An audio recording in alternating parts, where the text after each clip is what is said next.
तो आज हम लोग बात करने वाले हैं एवोल्यूशन में। ठीक है, हम लोगों का बायोलॉजी का चैप्टर नंबर 7 एवोल्यूशन चल रहा था। लास्ट लेक्चर में हमने एडॉप्टेटिव रेडिएशंस के बारे में पढ़ा, बायोलॉजिकल एवोल्यूशन के बारे में पढ़ा। अब हम लोग बात करते हैं मैकेनिज़्म की बात करते हैं। बहुत इम्पॉर्टेंट टॉपिक होने वाला है। इसके सारे लेक्चर्स यूनिवर्सिटी ऑफ मेहंदी पे अपलोड हैं, आप सारे कंटेंट देख सकते हैं। क्लास 12 के जितने भी सब्जेक्ट हैं सब अपलोड हो रहे हैं। Mechanism of evolution. What is the origin variation?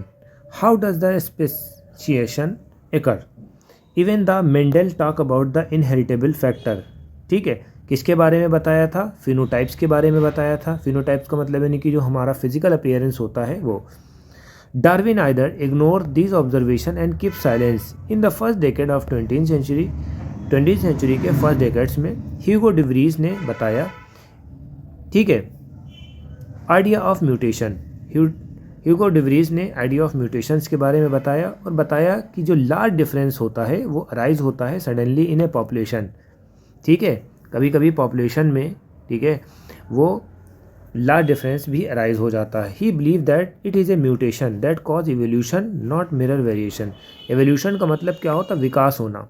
ठीक है, आपने शुरुआत के लेक्चर्स में पढ़ा होगा कि जो भी मैकेनिज्म होती है, जो भी पॉपुलेशंस होती है, वो सर्वाइव उसी टाइम पे कर पाती है जो अपने आप को अच्छे से अडॉप्ट कर लेती है। ठीक है, इस वजह से वो सर्वाइव करवा पाती है। जो वीक होती है स्पीशीज़ वो डाउन चली जाती है या ख़त्म हो जाती है, एक्सटिंक्ट हो जाती है, आपने पढ़ा होगा। ठीक है, अब हम लोग बात करते हैं म्यूटेशंस जो है, mutation are random and directionless. ठीक है, ये चीज़ आपको याद रखना है, डायरेक्शन लेस भी होता है। लास्ट लेक्चर में म्यूटेशन के बारे में भी आप पढ़ रखे होंगे। ठीक है, while the Darwinism variation small and directional. ठीक है, स्मॉल होता है और डायरेक्शनल होता है। इसका मतलब क्या होता है? जो डार्विन की थ्योरी होती है वो बताती है कि भाई इंसान में चेंजेस जो होते हैं वो धीरे धीरे होते हैं, एकदम से नहीं होता भाई। ठीक है, यही हम लोगों को पढ़ना है। Evolution for the Darwin gradual while de Vries believe the mutation cause speciation and hence इसको हम क्या बोलते हैं? साल्टेशन बोलते हैं। ठीक, लार्ज स्टेप का म्यूटेशन होता है, तो ये आपको याद रखना है। नेक्स्ट पॉइंट में हमने आपको बताया कि Hardy Weinberg principle. Hardy Weinberg principle में क्या था? In this given population we can find out the frequency of occurrence. ठीक है, frequency of occurrence of the allele of a gene और लोकस। ठीक है, हमने एक्यूरेंस ले लिया एलील्स के किसी भी एक पर्टिकुलर जीन के। This frequency suppose to remain fixed. ठीक है, even remain the same through the generation. इसमें इन्होंने ये बताया है बेटा, ऐसे समझिए इसको कि जैसे मान लो कि एक हमने कोई चीज़ ले ली, कोई स्पीशीज़ को ले लिया, उसमें धीरे धीरे चेंजेस होते हैं। ठीक है, पहले वो फिक्स रहेगा। अब इसमें इन्होंने हार्डी ने क्या बताया था कि फ्रीक्वेंसी जो होती है रिमेन हल्की फिक्स होती है। ठीक है, ये चीज़ होती है। लैमार्क में आपने पढ़ा होगा कि जिस बॉडी पार्ट का इस्तेमाल हम ज़्यादा करते हैं वो विकसित हो जाता है, ये आपने थ्योरी पढ़ी थी। ठीक है, और जिसका नहीं इस्तेमाल करते वो धीरे धीरे लोप हो जाता है। Got it? इस तरह से आपने पढ़ा होगा। दिस प्रिंसिपल से that allele frequency in population are stable. इनकी जो फ्रीक्वेंसी होती है स्टेबल होती है, कांस्टेंट होती है जनरेशन से जनरेशन, तो इसमें कोई चेंज नहीं होगा। This generation pool total gene and alleles in the population remain constant. इसको हम क्या बोलते हैं? जेनेटिक इक्विलिब्रियम बोलते हैं। ठीक है, अब sum of the total alleles frequency 1, उनकी जो फ्रीक्वेंसी होती 1 होती है। इन्होंने डायग्राम दिया है, डायग्राम इन्होंने दिया है। ये पीक जो होता है हायर होता है, ये नैरोवर होता है, यहाँ से आपको देखना है। ये है नंबर ऑफ इंडिविजुअल फिनोटाइप। ठीक है, फिनोटाइप एकदम से सडनली चेंज नहीं होता है, जो शक्ल जिसकी है वैसे ही रहेगी। अब जैसे मान लो कि जो पेरेंट्स होते हैं, डीएनए में आपने शुरुआत में लास्ट लेक्चर में पढ़ा होगा कि भाई माँ बाप की जो क्वालिटी होती है वो बच्चों में आती है। ठीक है, कुछ ना कुछ शक्ल, आँख, स्किन, हाइट, ये सब आता है पेरेंट्स से, डॉटर में या बच्चों में आता है। ठीक है, तो इसी चीज़ को हम लोग देखते हैं। डेमेटिक representation of operation natural selection different establishing है, दूसरा डायरेक्शनल है और तीसरा डिसरप्टिव है। ये हमारा 2 पीक वाले को हम डिसरप्टिव कहेंगे। ठीक है, frequency it can be name P + Q। ये डायप्लॉइड होते हैं, diploid P and Q represent the frequency of allies. ठीक है, ये एलीज की फ्रीक्वेंसी होती है। एलील A है तो फ्रीक्वेंसी जो होती A × A हो जाएगी। Individual in the population is simply population जो होती है इनकी ए इंटू ए क्या हो जाएगा, ए पी स्क्वायर हो जाएगा। तो इसी में इन्होंने वैल्यू बताई है कि A square plus B square plus 2ab की वैल्यू जो होती 1 होती है। ये आपने अलजेब्रा में पढ़ा होगा, फार्मूला होगा ए प्लस बी का होल स्क्वायर। ठीक है, यही मैथ वाले स्टूडेंट इनको अच्छे से समझा सकते हैं। ए प्लस बी का होल स्क्वायर का फार्मूला क्या होता है, ए स्क्वायर होता है, बी स्क्वायर होता है प्लस 2ab होता है। ये आपने पढ़ा होगा। थोड़ा सा लाइट कर देते हैं इसको। ठीक है, A square plus B square plus 2ab, ये ठीक है, ये किसके बराबर है, अब इन्होंने बताया बायनोमियल एक्सप्रेशन के बराबर होता है। ठीक है, तो ये इसको थोड़ा सा देख लेना। सॉरी, अब इसमें इन्होंने क्या लिखा है, what the written down, frequency जो है अगर ए है तो पी स्क्वायर है। Simply stated another way, probably at allele A की प्रोबेबिलिटी विद फ्रीक्वेंसी पी है, ए की प्रोबेबिलिटी एलील की ए है, फ्रीक्वेंसी पी है, appear on the both chromosomes to product of the probability. ठीक है, प्रोबेबिलिटी के प्रोडक्ट में होता है तो पी स्क्वायर हो जाएगा, सेम एज ए का जो है वो क्यू स्क्वायर हो जाएगा।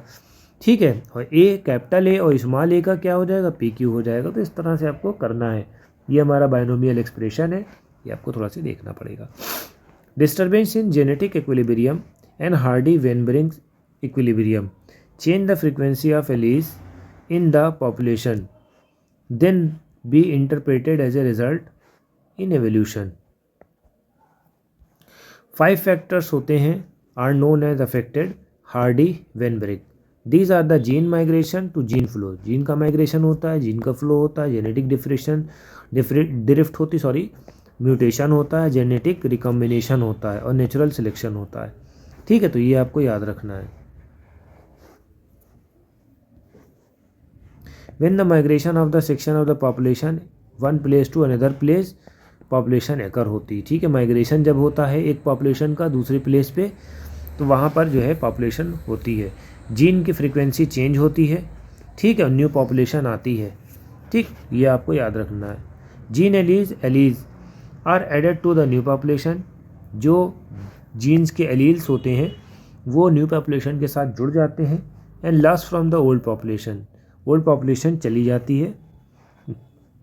These gene flow if the gene migration, there would be gene flow of this migration happens multiple times. ये चीज़ जो होती, जीन का माइग्रेशन मल्टीपल टाइम्स होता है। ठीक है, और थोड़ा थोड़ा से चेंजेस आते हैं। इसी को हम क्या बोलते हैं, जेनेटिक ड्रिफ्ट बोलते हैं। ये पॉइंट आपको याद रखना है, जेनेटिक ड्रिफ्ट बोलते हैं। Sometime the change of allies frequency so different, कभी कभार जो है एलीज की फ्रीक्वेंसी जो होती इतनी डिफरेंट हो जाती है, the new simple of the population that different species बन जाती है।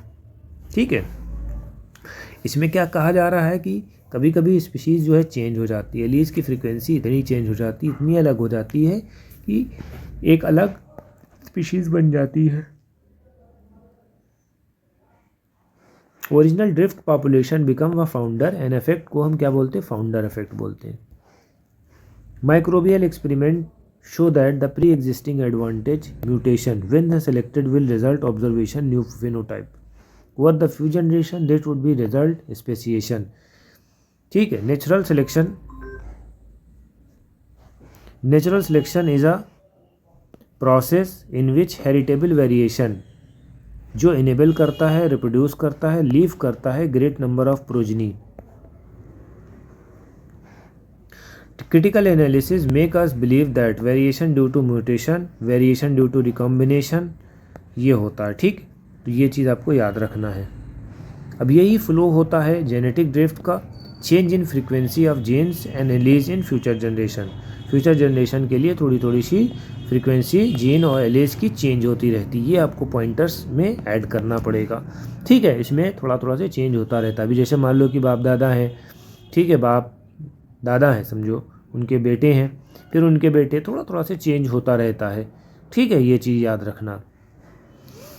ठीक है, जो थर्ड जनरेशन होती है वो थोड़ा से हल्का से सिमिलर लगती है इससे। ठीक है, यानी कि चचा बाबा हैं या खाला खालू हैं, तो थोड़ा से आपको हल्का फुल्का शबाहत उससे मिलती होगी, थोड़ा से फेस कटिंग, फेस, ठीक है, वे ऑफ टॉकिंग, या फिजिकल अपीयरेंस हल्का हल्का से थोड़ा थोड़ा से मैच करता रहता है, तो ये इन्होंने इस पॉइंटर्स में मेंशन करा गया है, ठीक है।